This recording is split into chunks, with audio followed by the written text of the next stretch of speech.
preparé una pequeña imagen para ayudar a graficar la charla que voy a dar. Y la charla esta es justamente el éxito de una pyme y consiste un poco en cómo hacer para zafar de esa trampa que resulta el crecimiento de una pequeña empresa. Entonces, empiezo con una historia, quizás los que vieron el tráiler que grabamos la semana pasada ya la escucharon, pero para los que no la leyeron y es complementaria como para empezar, no quiero empezar ya en velocidad, sino empezar desde el principio, y es ver la diferencia que hay entre una gran empresa y una pequeña empresa. Entonces, la diferencia es desde el nacimiento. ¿Cómo nace una gran empresa? La gran empresa nace en una mesa de reuniones. Los accionistas evalúan un negocio, un país, un territorio. El directorio de la compañía conoce profundamente el negocio porque lo ha desarrollado en otra zona.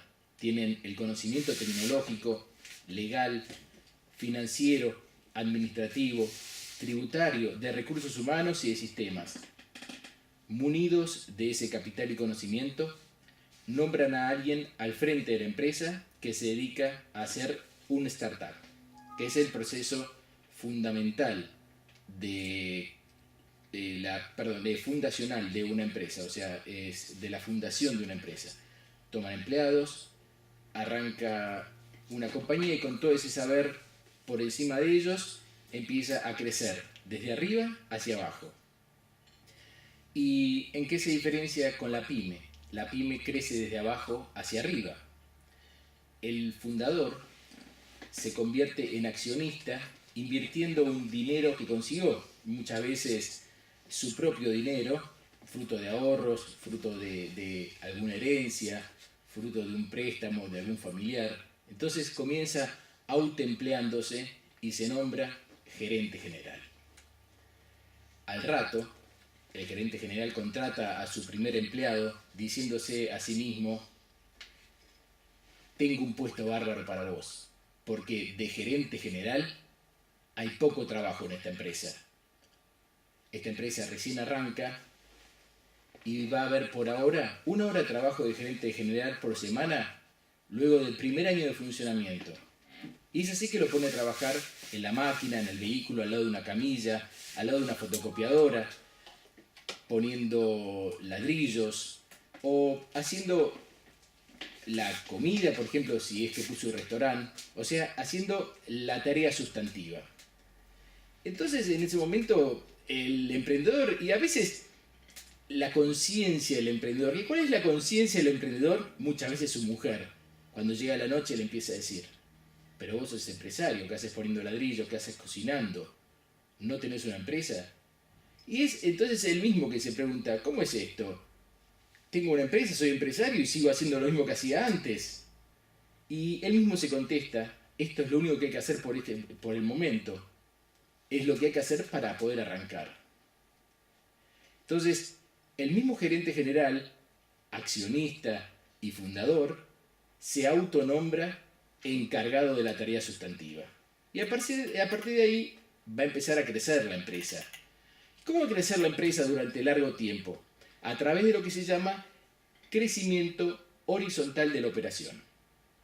El encargado, que es él mismo, esta única persona que hace muy bien su trabajo, empieza a tener cada vez más demanda de ese producto o del servicio por las bondades del mismo. Esta demanda se va resolviendo directamente desde la operación.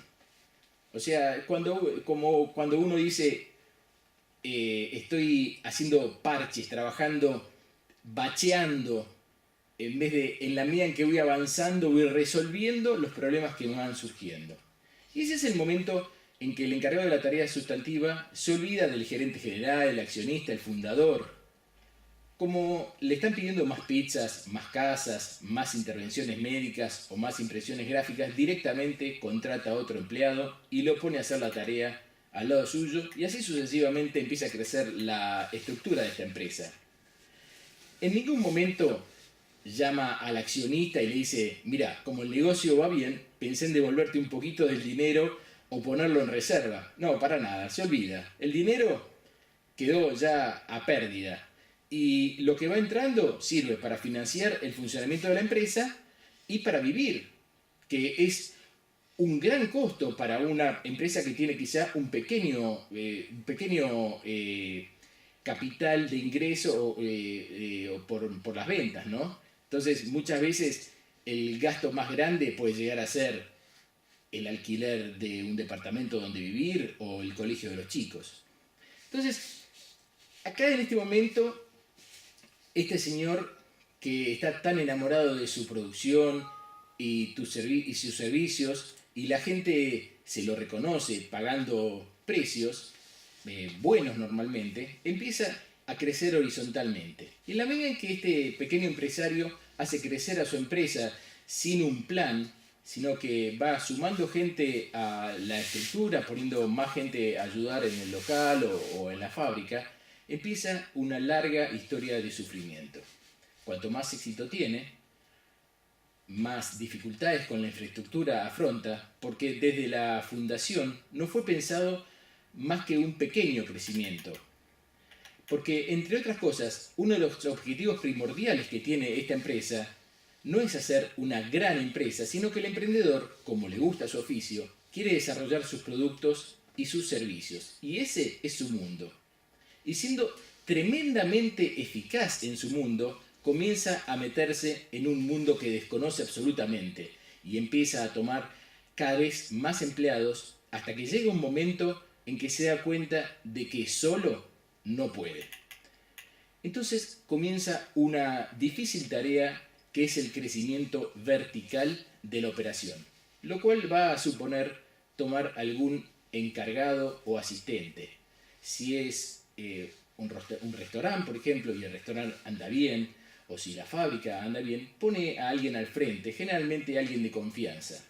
Ahí comienza el duro proceso de armar una organización que significa dejar la estructura actual de 2 niveles en que estaba él en el medio repartiendo trabajo o empujando a su gente o traccionándola como una locomotora para pasar a tener encargados, gente intermedia.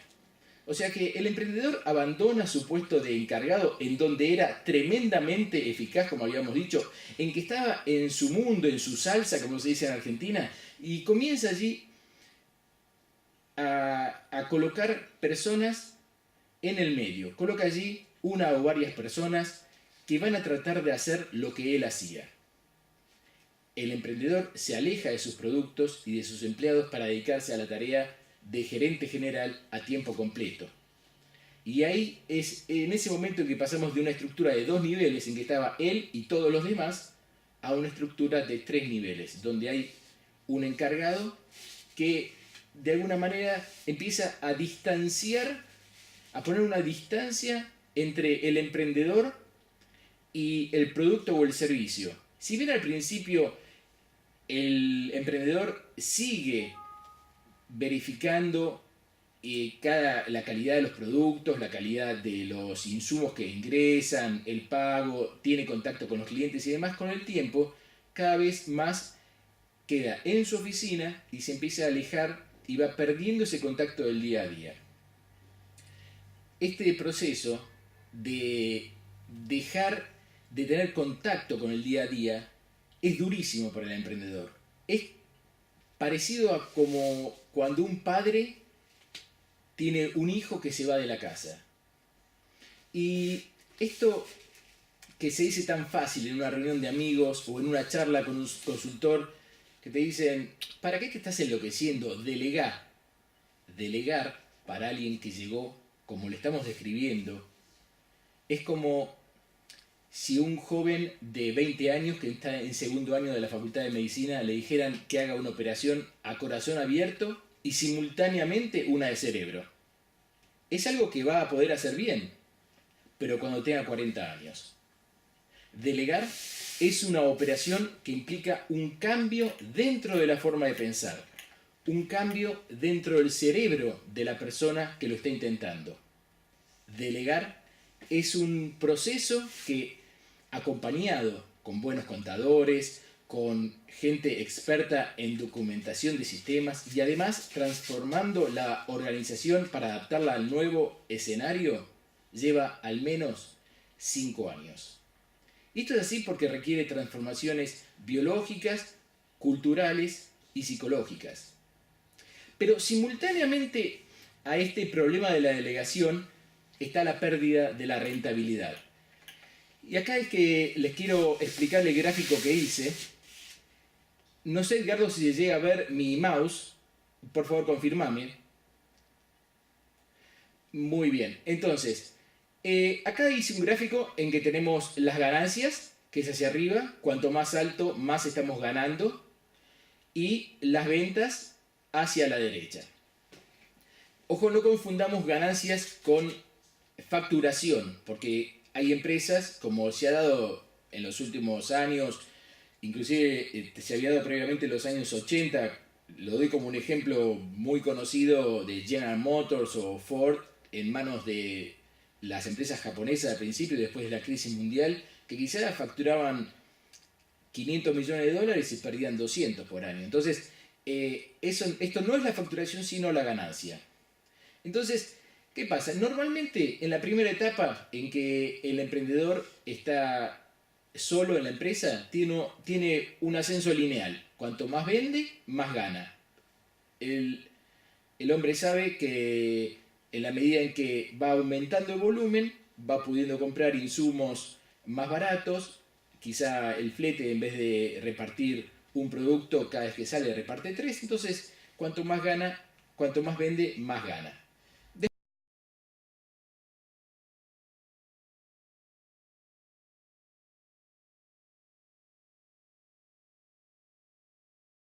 Después empieza a colocar ayudantes, auxiliares, empieza a delegar algunas tareas y ya nota como que esa ganancia empieza a ser menor. Si bien cada vez que vende más va ganando más, la ganancia empieza a ser menor. Y aquí es el punto de inflexión en donde empezamos la gran lucha por subsistir y empezamos a notar esta línea roja que es la pérdida de rentabilidad hasta que llega un momento en que podemos llegar a estar pagando para trabajar, o tomamos el otro camino, que es la línea verde, que es la que nos permite mantener la rentabilidad y tener una ganancia que quizás no va a ser proporcionalmente tan grande como cuando trabajaba él solo, pero sí va a tener una ganancia extra por cada venta extra que haga. Entonces, hay 3 factores que son los que nos llevan a esta pérdida de rentabilidad a la línea roja. Y son la baja de precios, el aumento de los costos y la baja de la calidad. Vamos a ver estos 3 problemas y después vamos a ver cómo podemos resolverlos.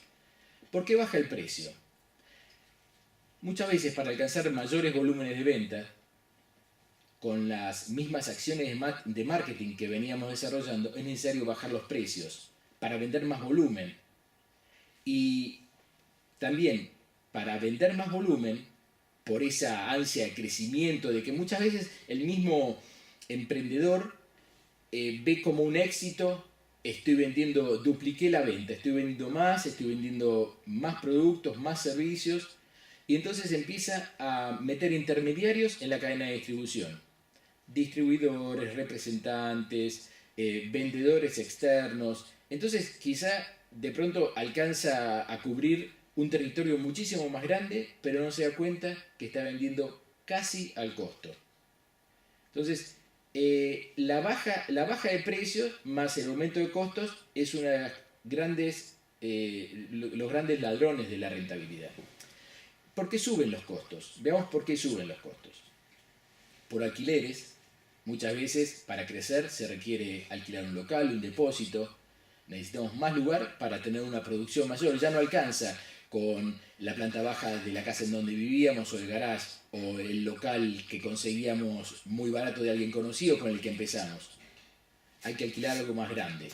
Los sueldos. Los empleados cobran sueldo, por supuesto, y hay muchos que en esta nueva estructura multinivel no están abocados directamente a la producción. Los préstamos, a veces para forzar el crecimiento, el emprendedor se ve en la necesidad de conseguir más dinero, porque quizá para producir más necesita nueva tecnología o licencias o necesita comprar más material para acceder a precios especiales o a productos o a material que se hace especialmente sobre pedido. Entonces empieza a adquirir deudas y muchas veces estas deudas se convierten en un ancla terrible porque a veces se financian inversiones que no llegan a amortizarse, como por ejemplo matrices para productos que se supone que van a ser revolucionarios y no se hizo un estudio de mercado de que quizá ese producto iba a tener un ciclo de vida muy corto, entonces por más que el producto haya andado bien, en el tiempo no llega a amortizarse la matriz. ¿Qué más? Una baja de productividad. ¿Por qué? Porque los empleados de la manufactura muchas veces no poseen la misma habilidad del dueño. O sea, el dueño es un tipo que llegó a ese lugar porque era de los mejores haciendo cierta tarea. Muchas veces una tarea manual. ¿Qué pasa? Cuando este señor que tenía un restaurante y el restaurante se llenaba, deja de cocinar para ponerse en la caja o inclusive pone un cajero y está todo el día corriendo de un lado a otro, bancos, contador, trámites, etc., deja de hacer lo que sabía hacer, que era cocinar. Entonces, tiene que poner quizá 2 personas para mantener más o menos un nivel similar y que la gente no se queje para hacer el mismo trabajo que él hacía solo. Y después están los costos ocultos. Son costos no productivos o innecesarios para el funcionamiento de una empresa, que pasan desapercibidos por los sistemas contables. Como por ejemplo, la obsolescencia de equipos. La obsolescencia de equipos consiste en productos que lleva a productos defectuosos, a mayor consumo de energía y a riesgo de accidentes. Gastos de administración. La falta de control de ítems como útiles de oficina, uso de teléfonos, fotocopiadoras, mensajería, taxis, todo eso lleva a costos superiores. La logística, por ejemplo, incumplimiento en la entrega y en la producción por falta de insumos, pérdida de stock por vencimiento o por obsolescencia. En el caso de falta de mantenimiento de equipos, que es un tema que también empieza a darse y que hace al aumento de costos, los equipos con poco mantenimiento tienen un aumento de energía, tienen mayor cantidad de desperdicio, porque quizá un producto que no está calibrado correctamente, y muchas veces el dueño, sin darse cuenta, se ocupaba de todo esto, porque era él el que estaba en la máquina, era él el que se daba cuenta que la máquina no estaba bien configurada o que estaba funcionando mal. En cambio, el empleado muchas veces cree que ese mal funcionamiento es normal.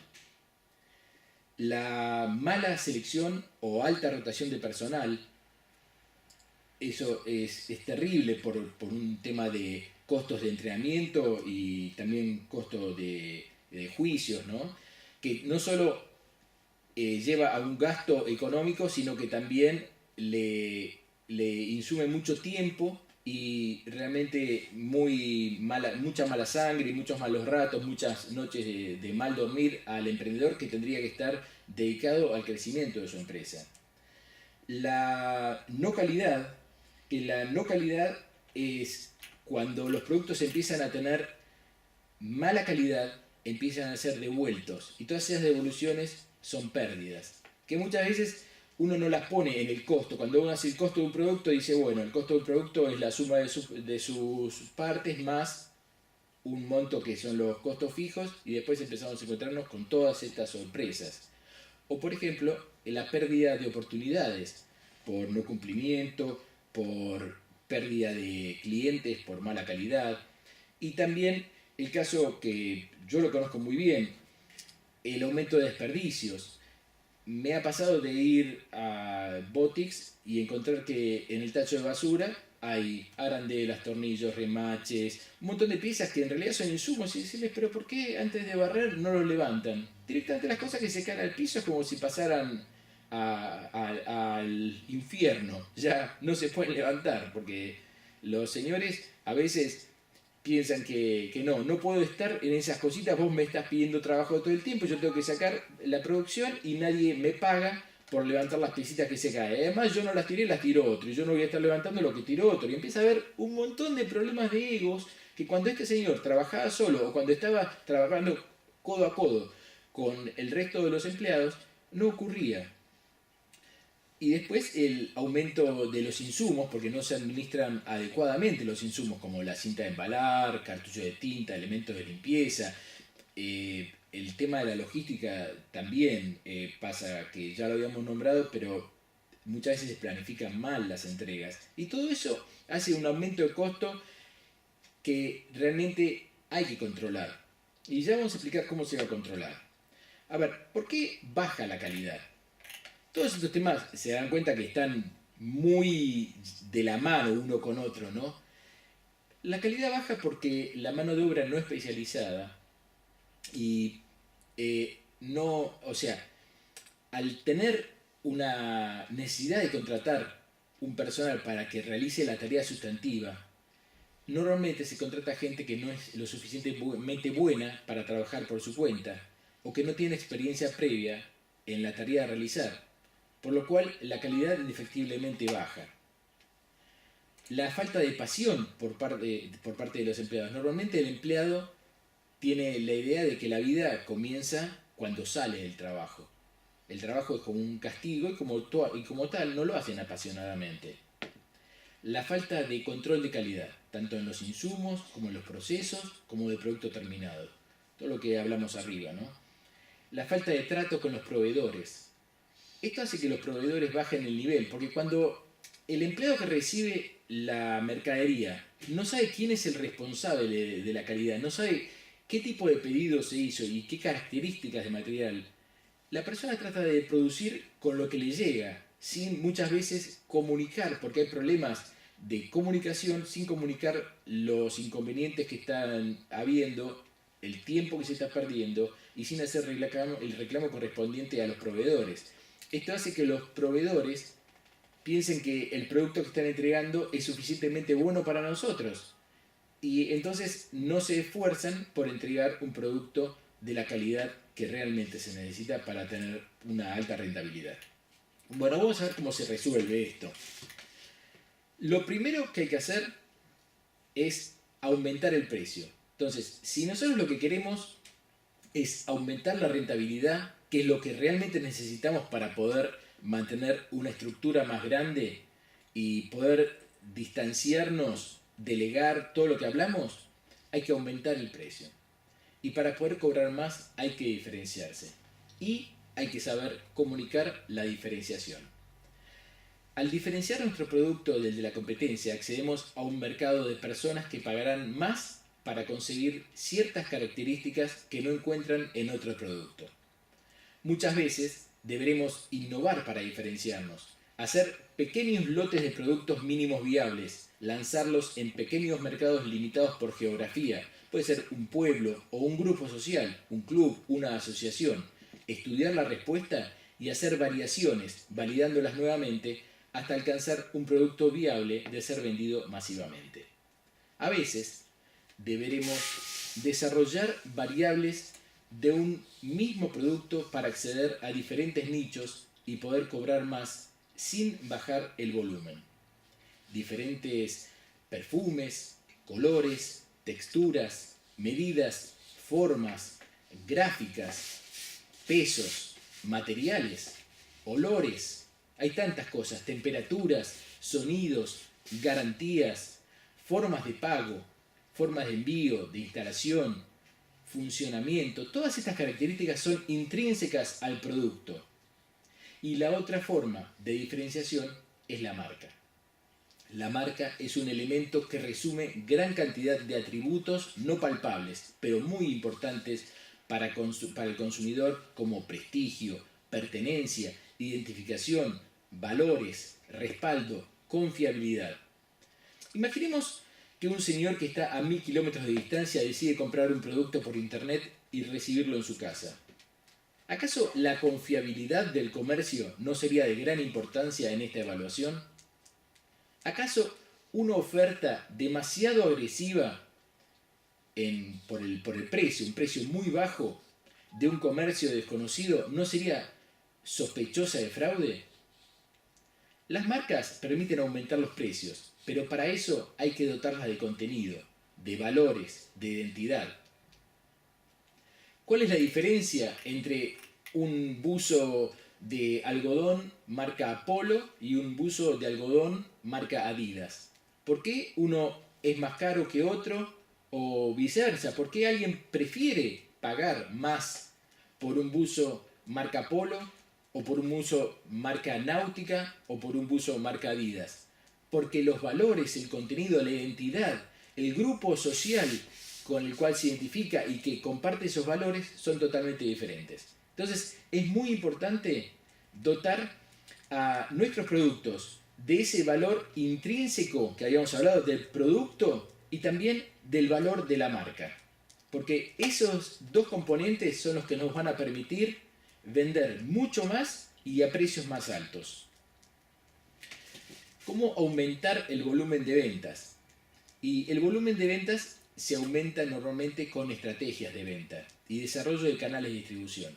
Pero no necesariamente dándole nuestro producto a un 50% del precio de público a un distribuidor que lo pone en una bolsa, una especie de bolsero y que sale a recorrer, a ofrecerlo por todos lados como si fuera un producto más en una lista. Sino que hay que desarrollar un canal de ventas que tenga todos estos componentes de marca también, no solamente de producto, y que explique bien cuáles son las diferencias de nuestros productos con otros productos. Siempre hablando de pymes, ¿no? Porque en las empresas de consumo masivo se maneja de otra manera, pero esto se aplica especialmente a las pymes. Es muy importante no intentar copiar los esquemas de venta o distribución de las empresas grandes, porque una pyme no es una empresa grande pero más chiquita. Es otra cosa, es totalmente diferente. Me acuerdo un estudio que se hizo sobre cepillos de dientes y que revolucionó el mercado porque consistió en hacer un estudio de cuáles eran las necesidades de los chicos. Hasta ese momento, los cepillos de dientes para niños se hacían a escala, o sea, era exactamente el mismo cepillo de dientes que el que se le vendía a un adulto, pero más chiquito, a una escala de quizá un 60%. Pero se hizo un estudio y se determinó que las necesidades de los niños eran diferentes. Por ejemplo, los chicos tenían menos motricidad fina, tenían menos fuerza en las manos. Entonces, en base a ese estudio, empezaron a hacerse cepillos de dientes con el mango más grande. Si bien el cepillo era más cortito, el mango era más grueso. Y eso revolucionó la industria. Porque se dieron cuenta de que los cepillos de dientes para los chicos no eran un cepillo para adulto, pero en escala. Y lo mismo pasa con las empresas. Así que tengan en cuenta que no hay que tomar las estrategias de las grandes empresas y tratar de aplicarlas a las pequeñas empresas, sino que hay que tratar de aplicar estrategias específicas para pequeñas empresas. Bien, ahora vamos al tema de la mejora de calidad. Y para mejorar la calidad hay que implementar sistemas de producción y de medición de calidad. Se dice que es posible que un chimpancé, esto quizá lo oyeron alguna vez, hay también versiones que dicen 100 chimpancés con 100 máquinas de escribir, pero dicen un chimpancé puede escribir una gran obra literaria si se lo pone frente a un teclado. Eso es verdad. Lo que también es cierto es que la probabilidad de que esto suceda es muy baja. Los sistemas sirven para aumentar las probabilidades. El sistema es algo que contiene desde una pieza que está en producción hasta a un empleado que tiene que tomar una decisión estratégica. Los sistemas son desde un dispositivo para hacer un agujero en un lugar correcto, o una forma de atender el teléfono, una serie de parámetros para tomar decisiones operativas, un listado de operaciones necesarias para realizar una actividad o un sistema informático para calcular costos, entre muchas otras posibilidades. Los sistemas permiten hacer algo extraordinario con personas y elementos ordinarios. Los sistemas son el valor de tu empresa. Son lo que van a hacer. Es todo tu conocimiento que tienes en la cabeza, si sos empresario, volcado a un papel. Y eso es un sistema. Es lo que va a hacer que tu empresa no requiera de ti para cada operación, que no estén todo el tiempo necesitando tu opinión o que no tomen decisiones que están quizá mal o desalineadas con la política de la empresa. Los sistemas son lo que permiten el franchising. Los sistemas permiten que un grupo de adolescentes de secundaria maneje un local de McDonald's que factura millones. Esos son los sistemas. Entonces, las empresas, la clave de una empresa rentable son los sistemas, la marca, los valores de la marca y la innovación. Y eso es la diferencia, es la gran diferencia entre estar en esta línea roja descendente del descontrol y la pérdida de la empresa o estar en esta línea ascendente, vertical, hacia arriba, verde, que marco en el gráfico. Se ha hablado mucho de la importancia de sistematizar tu negocio para que éste trabaje para ti y no tener tú que trabajar para él. Creo que lo más difícil y lo que no permite a los empresarios alejarse de los negocios es el manejo del personal. Es un tema que es muy difícil de sistematizar, porque son gente y porque además como pequeños o como empresarios de pequeñas empresas, que es diferente a pequeños empresarios, porque se puede ser un gran empresario pyme, es lo más difícil de tratar, porque uno puede sistematizar la compra de material, puede sistematizar el cortado y el agujereado de una pieza, puede sistematizar los costos, los presupuestos, muchas cosas, pero no puede sistematizar un empleado que quizá trabaja en la empresa hace 5 años y está deprimido porque se peleó con la novia, o porque lo que sea, porque está enfermo, o porque lo echaron de la casa, o lo que sea.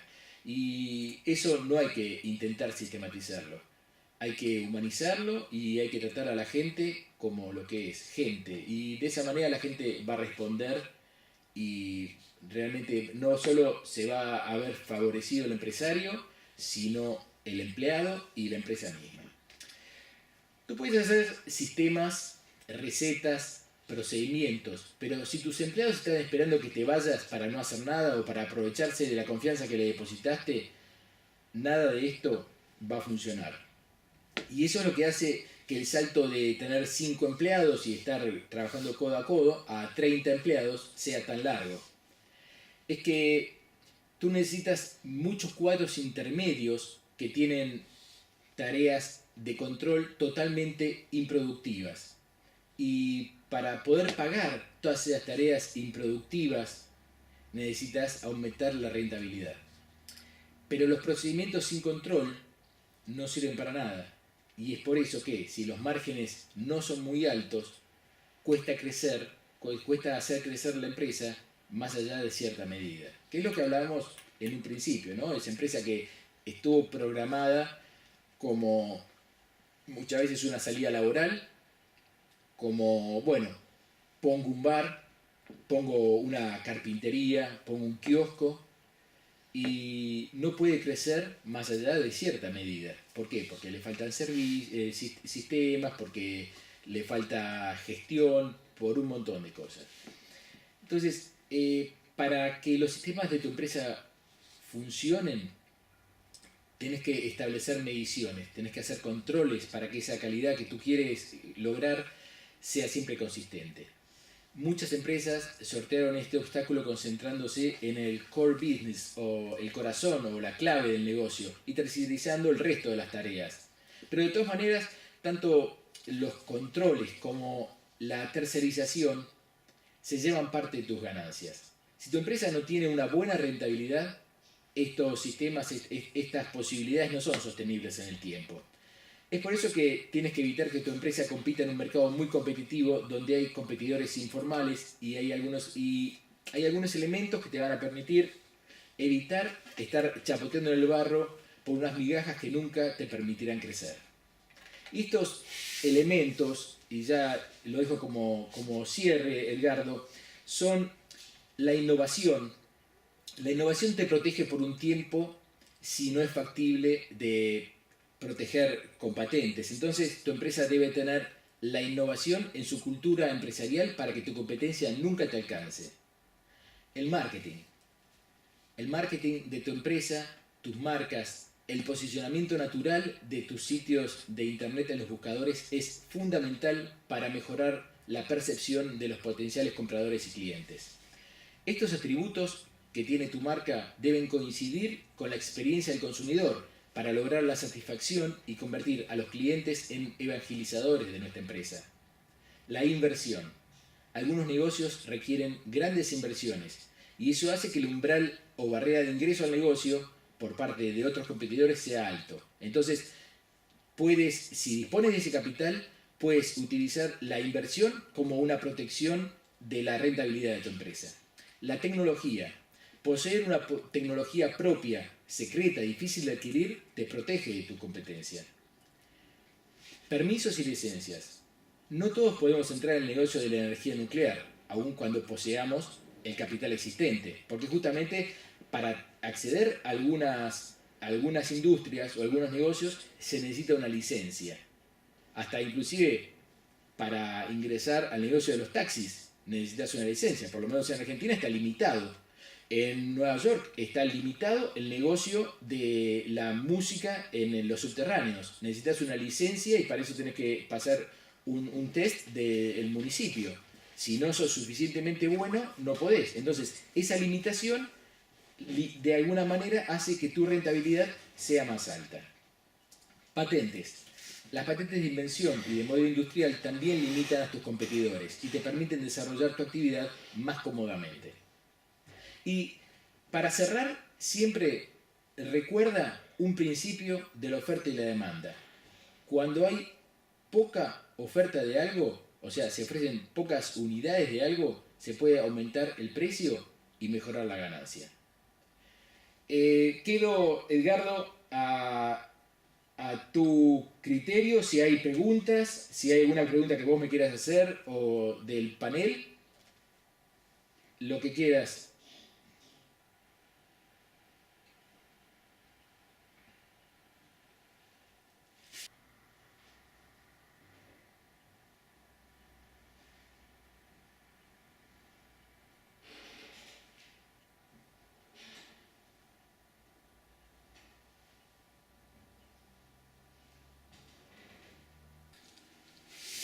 Una de las cosas que yo desarrollo desde hace muchos años en mis empresas es todo lo que sea toma de decisiones a partir y presupuestos a partir de Excel. El Excel es la herramienta, ¿cómo decirlo?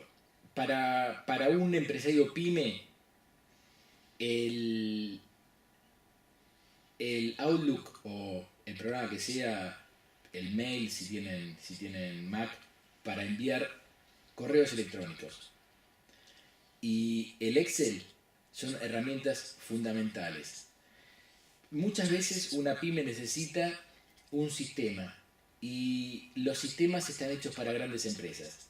Yo dediqué cientos de horas, te diría, a encontrar sistemas que se adecuen a mis negocios y todavía no pude encontrar uno. Y comprar un enlatado no te sirve porque tenés que un enlatado es un producto terminado que se vende como quien compra un Office, pero bueno, hablando de sistemas de gestión empresarial, no sirven, no se adaptan y mandar a hacer un programa a medida es sumamente costoso y además tenés el problema de que el tiempo de aprendizaje para manejar esos programas muchas veces son jornadas completas, semanas quizá.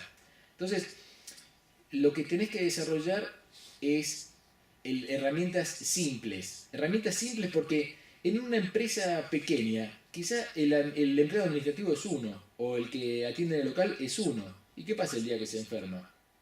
No puedes atender. Entonces vos necesitas una herramienta simple que el muchacho del depósito pueda utilizar en reemplazo de la persona que se va de vacaciones, porque yo no puedo tomar un administrativo si mi administrativo del local se va de vacaciones. Entonces tengo que poner un instalador o un encargado de depósito a manejar, a atender el teléfono, a contestar Mercado Libre y a pasar presupuestos. Entonces, no podemos complicarnos con sistemas que requieren primero inversiones de miles de dólares y semanas de entrenamiento. Tenemos que utilizar lo fácil. Y para eso el Excel es una herramienta fundamental. Y el Excel ideal no existe.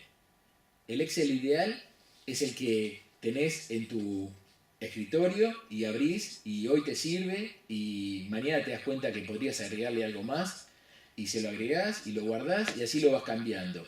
Y después de 10 o 20 años de uso te das cuenta que ese Excel se convirtió en una herramienta poderosísima y tiene la ventaja, la gran ventaja, de que si el día de mañana tu empresa requiere migrar, o sea, pasar toda esa información y empezar a trabajar con un sistema de base de datos más complejo, porque la operación, el crecimiento de la empresa, la escala de la empresa lo requiere, podés utilizar ese Excel directamente para migrar todos los datos. O sea, cualquier empresa que venda sistemas te va a ofrecer la posibilidad de tomar esos datos del Excel y colocarlos en una base de datos. Así que yo recomiendo no subestimen el Excel. El Excel es una gran herramienta y aprendan. En YouTube hay muchísimos tutoriales y también en Microsoft hay muchos tutoriales sobre cómo utilizar las fórmulas, cómo utilizar un montón de cosas. Yo te digo que después de unos 15 años de utilizar Excel, y vos lo viste, he logrado hacerlos hablar.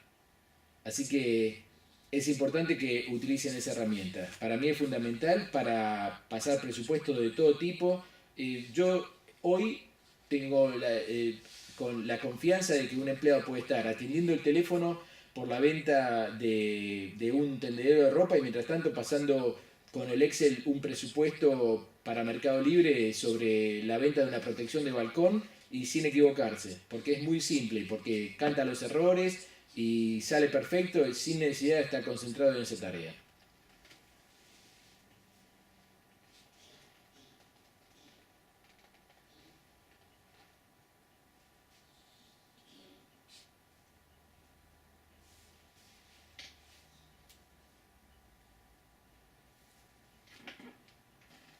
El sistema que tengo está formado no solo por videos, sino por todo tipo de información, además de los sitios que tengo de cada división de Grupo Botix, tenemos otros micrositios en Blogger, en WordPress, en distintos blogs de diarios y inclusive en Taringa. O sea, yo soy un gran generador de contenidos, tengo como 8 o 9 Facebook. Vos sabés que en Facebook, viste que cuando vas ahí a donde está como el solcito y que desplegás y que tenés tu persona y tenés también tus fanpages, ¿no? Y mucha gente no lo sabe, pero llega un momento en que la cantidad de páginas es tal que ahí aparece un scroll. Entonces yo tengo que hacer scroll para buscar de todos los Facebook que tengo, ¿no? Y entonces yo soy un gran generador de contenidos y tenemos un sistema para generar contenidos. Por ejemplo, cuando nosotros hacemos una respuesta a una pregunta interesante en Mercado Libre, antes de mandársela al cliente, esa pregunta y esa respuesta la pegamos en Facebook y cuando tenemos, por ejemplo, Vos sabés que a mí me gusta viajar mucho, saco fotos de situaciones interesantes y también las posteo en Facebook y cada tanto todo ese material de Facebook hago una recopilación y lo subo a distintos blogs. Lo subo a blogs que tengo en, directamente en mis sitios, que son como blogs ocultos, pero que digamos son ocultos porque tienen un pequeño link, no es un botón tan visible, un pequeño link dentro del sitio, pero que están muy visibles para los buscadores. Entonces quizá uno pone las palabras clave y accede a ese pequeño artículo y después cuando van a productos mi empresa ya entran al sitio grande, ¿no? Y de esa misma manera pongo artículos en distintos blogs, como te decía, en Blogger, en sitios de buscadores, directorios y demás. Y mucha de esa información es escrita, mucha de esa información está complementada por fotos y otra parte de la información, te diría un 30%, está compuesta por videos. Yo soy de grabar un video desde o sea, a través del celular o a través de la cámara de fotos.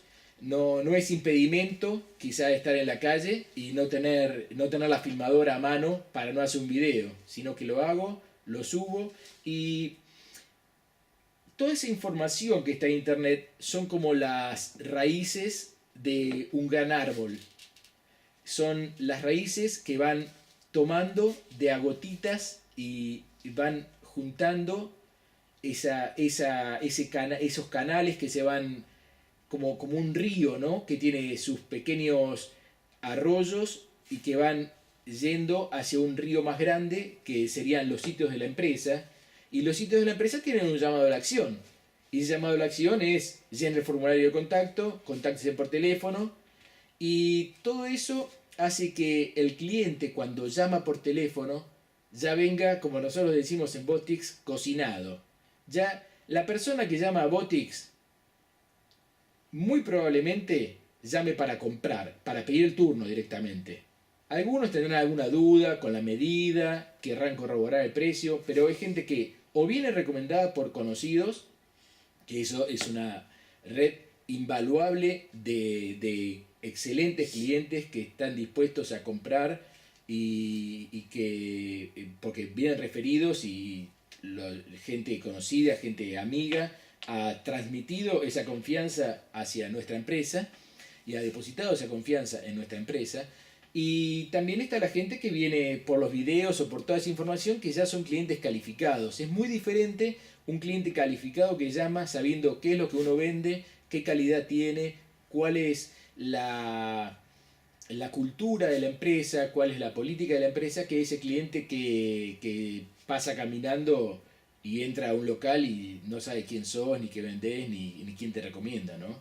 Es muy diferente. Así que, bueno, te diría que mi sistema es ese, ¿no? El de tener muchísimas publicaciones, el de tratar de dominar no solo los buscadores, sino estar donde están los clientes y, por sobre todas las cosas, satisfacer al cliente. Porque vos podés hacer todo bien, pero si después el producto no está alineado con todo eso que vos venís prometiendo, no sirve de nada. Porque las mentiras tienen patas cortas y la gente hoy más que nunca te devuelve los productos. Y nosotros damos garantía de satisfacción que en Argentina no se usa, pero nosotros damos garantía de satisfacción por 30 días sobre todos nuestros productos.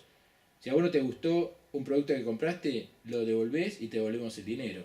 Y eso catapulta las ventas, es genial, porque eso es el broche de oro de una campaña de marketing.